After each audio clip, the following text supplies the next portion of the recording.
प्यारे बच्चों, Hindi online class में आप सबका स्वागत है।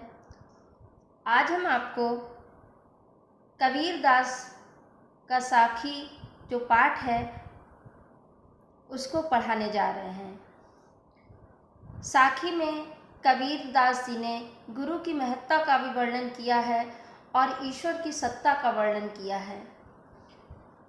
जैसा कि आप पढ़ेंगे। बलिहारी गुरु आपने द्योहाड़ी के बार, जिन मानस तय देवता करत न लागी बार। बलिहारी मतलब निछावर जाऊं, बलिदान आपने अपने को गुरु के लिए। द्योहाड़ी कहते सही, पेंसिल को साथ में रखिएगा ताकि कुछ अगर नोट करना है तो आप कर सकें। द्योहाड़ी मतलब शरीर। बार मतलब हर बार, कितनी बार, और इसमें एक बार और भी दिया है, इसका अर्थ है देर और इसका अर्थ है बार, कितनी बार। इसे नोट कर लेंगे। जब एक शब्द एक से अधिक बार आए लेकिन उसका अर्थ अलग अलग हो तो वहां पर यमक अलंकार है, ये भी नोट करेंगे। ओके। कवि का कहना है, कबीरदास जी कहते हैं कि शिष्य कहता है कि मैं अपने गुरु के ऊपर बार बार बलिदान होना चाहता हूँ, अर्थात अपने शरीर को न्यौछावर करना चाहता हूँ, क्योंकि ब्रह्म ने तो मुझे सिर्फ जन्म दिया है मनुष्य का, लेकिन गुरु ने अपने ज्ञान रूपी दीपक से, ज्ञान के प्रकाश से, ज्ञान से मुझे मनुष्य से देवता बना दिया है। जब मेरे अंदर ज्ञान का प्रकाश हुआ गुरु की कृपा से, तो मनुष्य से, साधारण मनुष्य से मैं देवता बन गया, और देवता बनाने में मेरे गुरु ने मेरे लिए तनिक भी देर नहीं की। भाषा कबीरदास जी ने सदुक्कड़ी का ही प्रयोग किया है, तो आप नोट कर लेंगे, सदुक्कड़ी भाषा।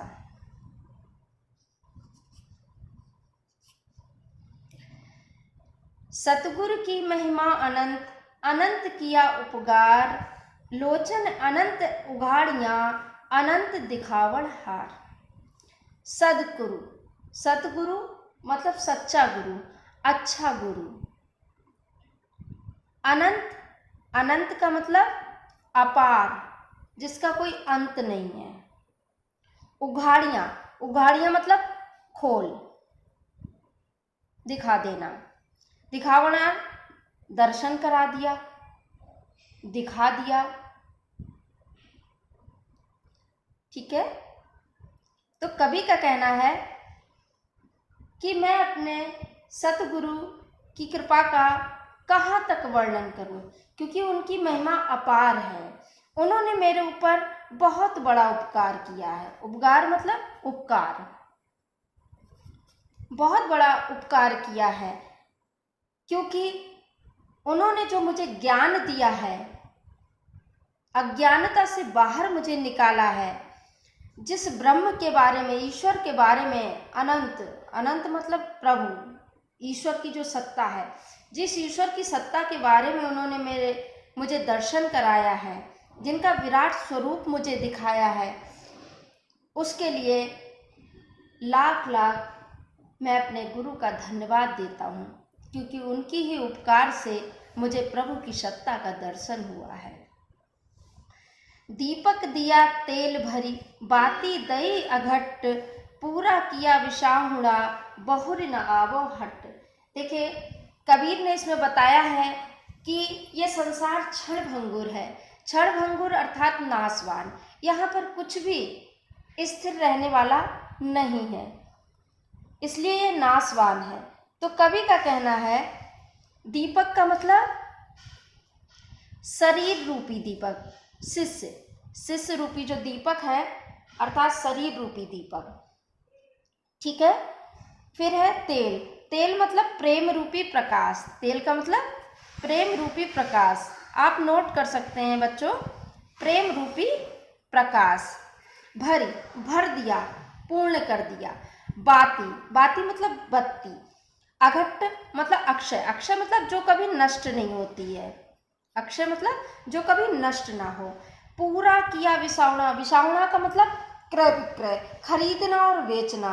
हट का मतलब होता है बाजार, हाट कहते हैं ना, हाट जाना है। विसावना मतलब क्रय विक्रय। आप नोट कर सकते हैं बच्चों, क्रय विक्रय, क्योंकि इसी में से प्रश्न दिए जाएंगे और उनका उत्तर आपको लिखना है। तो कवि कहता है, कबीरदास जी ने बताया है कि गुरु ने शिष्य के शरीर रूपी दीपक को ईश्वरीय ज्ञान रूपी तेल से इस प्रकार से भर दिया है और उसमें जो ज्ञान की बाती डाली है, कहने का मतलब ईश्वरीय जो प्रेम रूपी तेल से दीपक भर दिया है और उसमें ज्ञान रूपी जो बाती डाल दी है, अर्थात ज्ञान भर दिया है उस शिष्य के अंदर। उस ज्ञान के प्रकाश से मुझे ये ज्ञान हो गया है कि इस संसार में विसावना का मतलब क्रय विक्रय, खरीदना बेचना, अर्थात यहाँ पर अर्थ दिया गया है कि इस संसार में बार बार मुझे जन्म और मृत्यु के चक्र में फंसना नहीं पड़ेगा, अर्थात इस संसार की बाजार में मुझे बार बार आना नहीं पड़ेगा। मुझे ज्ञान प्राप्त हो गया है कि मुझे इस संसार में सब कुछ क्षण भंगुर है, नष्ट होने वाला है, इसलिए अब मैं ईश्वर का ही भजन करूंगा, क्योंकि मुझे ज्ञान प्राप्त हो गया है और मुझे संसार में बार बार जन्म और मृत्यु के चक्र में फंसना नहीं पड़ेगा। बूढ़े थे पर उबरे, गुरु की लहर चमंकी, भेरा देखा जर्जरा, उतरी पड़े फरंकी। बूढ़े थे, बूढ़े मतलब डूब गए थे, लिख सकते हैं आप, डूब गए थे, ठीक है।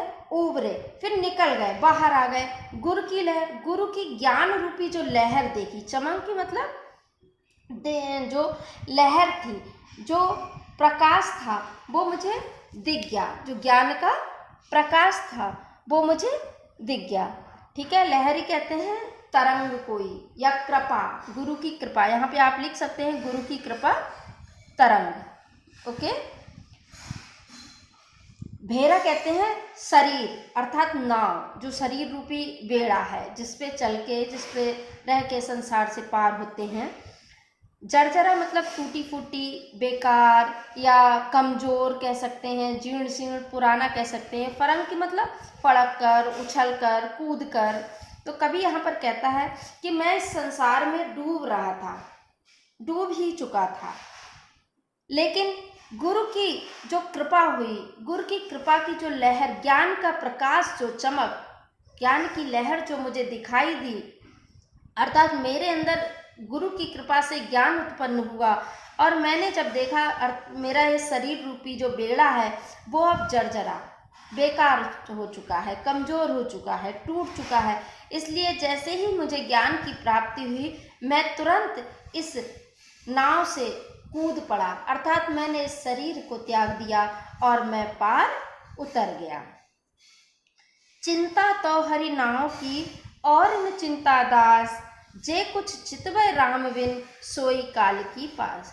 कवि का कहना है, देखिए संसार को क्षण भंगुर, नश्वर है, नाशवान है, इसलिए संसार में कुछ भी स्थिर रहने वाला नहीं। तो कहने का तात्पर्य है जो ईश्वर का नाम है, भगवान का भजन है, इसके अलावा कुछ भी स्थिर नहीं है, सब नाशवान है। तो कवि कहता है चिंता तो हरि नाव की और न चिंता दास। कवि यहाँ पर कहता है कि हरि के जो सच्चे सेवक होते हैं, भगवान के जो सच्चे भक्त होते हैं, वो हमेशा ईश्वर का, भगवान का ही भजन करते हैं, उन्हीं का चिंतन करते रहते हैं, क्योंकि वो अच्छी तरह से ये जान गए हैं कि किसी और की चिंता नहीं करते। वो जानते हैं कि अगर प्रभु के बिना, राम के बिना किसी और की अगर हम चिंता करें तो वो सभी क्या हैं, बंधन के हैं, मृत्यु के बंधन हैं। इसलिए वो व्यक्ति सोचता है कि राम के बिना सारे मृत्यु के समान बंधन है, इसलिए मुझे प्रभु के अलावा और किसी का चिंतन नहीं करना है, ठीक है। काल कह सकते हैं मृत्यु का बंधन, पास कहते हैं बंधन, जाल, ठीक है, जाल। काल मतलब मृत्यु से ले लेंगे, ओके। तू करता तू भया, मुझ में रही न हूँ, बारी फेरी बल गई, जित देखो तुत तू। कवि क्या कहता है? कवि यहाँ पर कह रहा है कि हे प्रभु, तू करते करते अब मैं तेरे ही रूप वाला हो गया हूँ। कहने का मतलब यह है कि मैं तुम करता था, तेरा भजन करता था, और अब तेरा भजन करते करते ऐसा लगता है कि मैं तुझ में ही समा गया हूँ। मेरे अंदर जो हूँ मतलब अहंकार, हूँ का मतलब अहम, तू का मतलब तुम, प्रभु से। तो कवि कहता है कि जो मेरे अंदर अहंकार था वो अब समाप्त हो गया, क्योंकि तेरा भजन करते करते, तुम्हें रटते रटते मेरा अस्तित्व क्या है ये मुझे खुद नहीं अब पता, उसी में विलीन हो गया। क्योंकि जीवात्मा परमात्मा का ही अंश है, कहा गया ना, ईश्वर अंश जीव अविनाशी। तो कवि कहता है कि मैं तुझ में ही विलीन हो गया हूँ, बारी फेरी बल गई, जित देखूं तित तू। कवि का कहना है कि मेरा जो अहंकार समाप्त हो गया है और परमात्मा में लीन हो जाने के कारण जो जन्म मरण का चक्र है वो भी जलकर समाप्त हो गया। अर्थात बारी जो जन्म मृत्यु, फिर जन्म लेना, फिर मृत्यु होना संसार में, ये सारी अब जलकर समाप्त हो गई है। क्योंकि मैं जिधर देखता हूँ उधर मुझे तुम ही तुम नजर आते हो, अर्थात परमात्मा ही परमात्मा नजर आता है, तू ही तू नजर आता है, परमात्मा के ही दर्शन होते हैं चारों ओर। इसलिए अब मेरे अंदर कोई भी मैं ना रही। कबीर सूता क्या करे, काहे न देखे जाग, जाके संग है बिछुड़िया, ताही के संग लाग। कबीर ने क्या कहा है?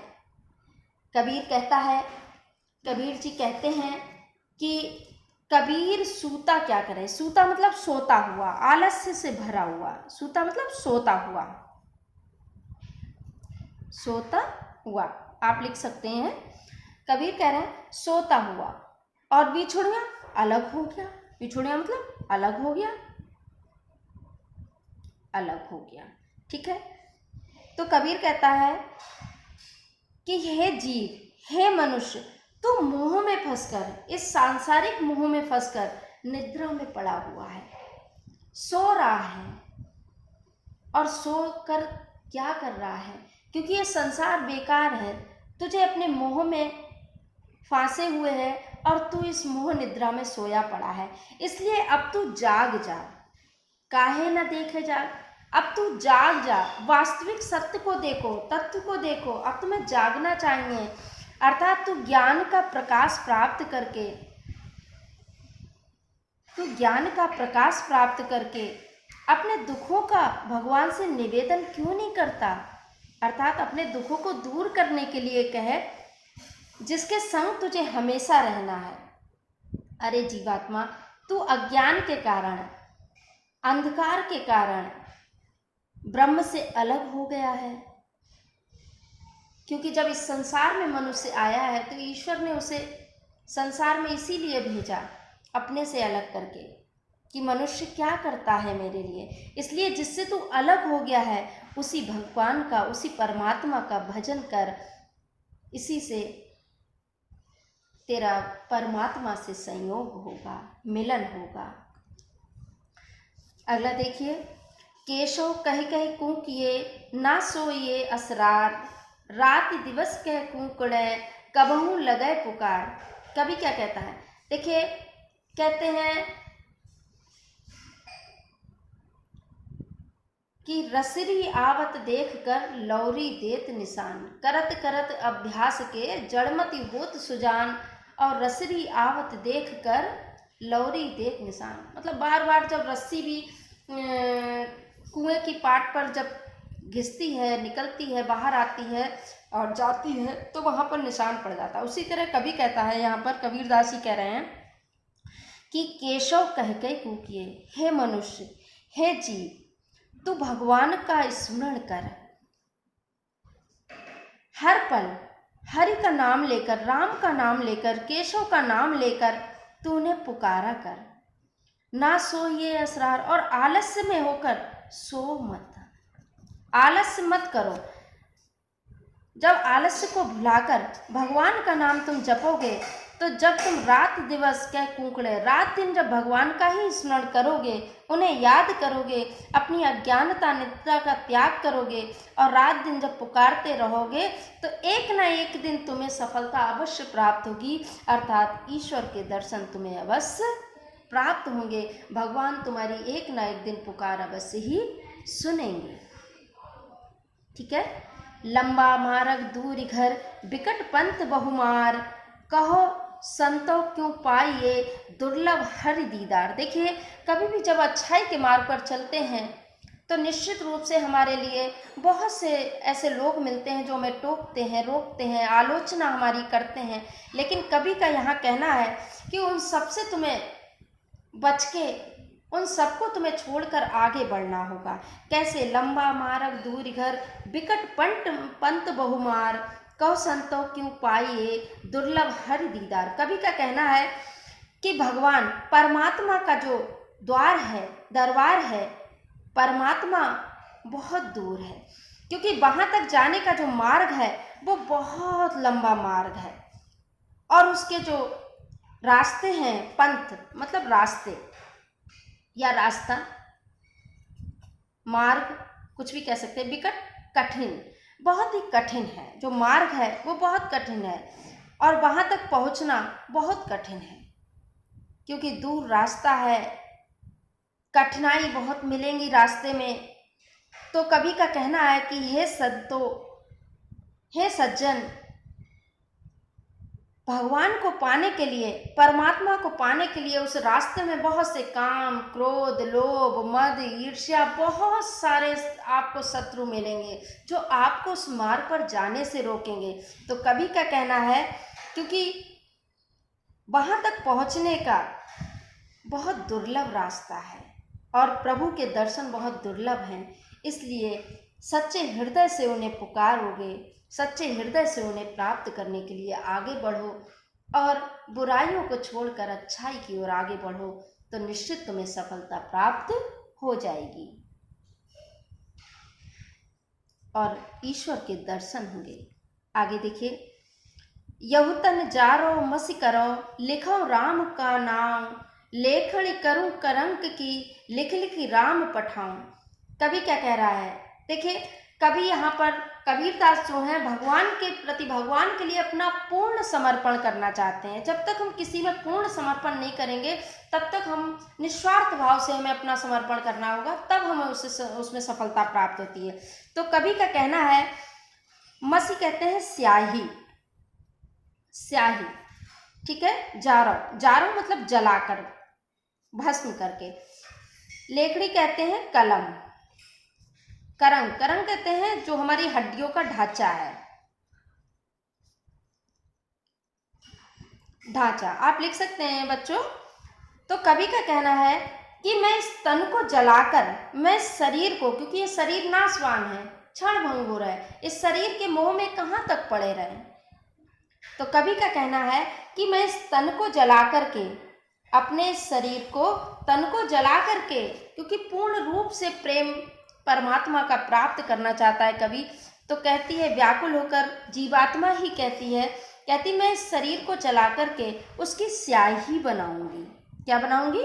स्याही बनाऊंगी। और इसके बाद मैं अपनी हड्डियों को जला, हड्डियों को, जो मेरी हड्डियां बचेंगी इस शरीर की, उसकी मैं लेखनी, कलम बनाऊंगी और उस लेखनी को बना करके उस स्याही से मैं राम का नाम लिख लिख के अपने प्रियतम अर्थात अपने परमात्मा राम के पास बार बार भेजती रहूंगी, क्योंकि अब ये विरहिणी जीवात्मा जो है परमात्मा के विरह को और सहन नहीं कर सकती, इसलिए परमात्मा भी इस जीवात्मा के प्रेम को समझ जाएंगे और जीवात्मा को परमात्मा की प्राप्ति हो जाएगी। कै विरहन को मीच दे, कै आपा दिखलाए, 8 पहर का दाक्षिणा, मोह पे सह न जाए। कवि यहाँ पर कहता है, कबीरदास जी कह रहे हैं कि ये जो जीवात्मा विरहिणी है, विरहिणी वियोग में किसके? परमात्मा के। जीवात्मा ने अपना प्रेमी परमात्मा को माना है, क्योंकि परमात्मा से अलग जीवात्मा नहीं है। परमात्मा ने स्वयं ही जीवात्मा को इस संसार में लीलाओं के लिए भेजा है। तो कवि यहाँ पर कहता है कि कै बिरहन को मीच दे मतलब मार डालो, समाप्त कर दो। तो कवि का कहना है कि हे प्रभु, हे परमात्मा, जीवात्मा कहती है हे परमात्मा, या तो इस जीवात्मा रूपी बिरहन को आप मृत्यु दे दें, मार डालें, समाप्त कर दें, या फिर मुझे अपने जैसा बनाओ, अपने दर्शन दो, आपा दिखलाए। या तो मुझे मृत्यु प्रदान करो या मुझे अपने ही स्वरूप में प्रदर्शित करो, अपने आप में मुझे समाओ, अपना दर्शन मुझे दो।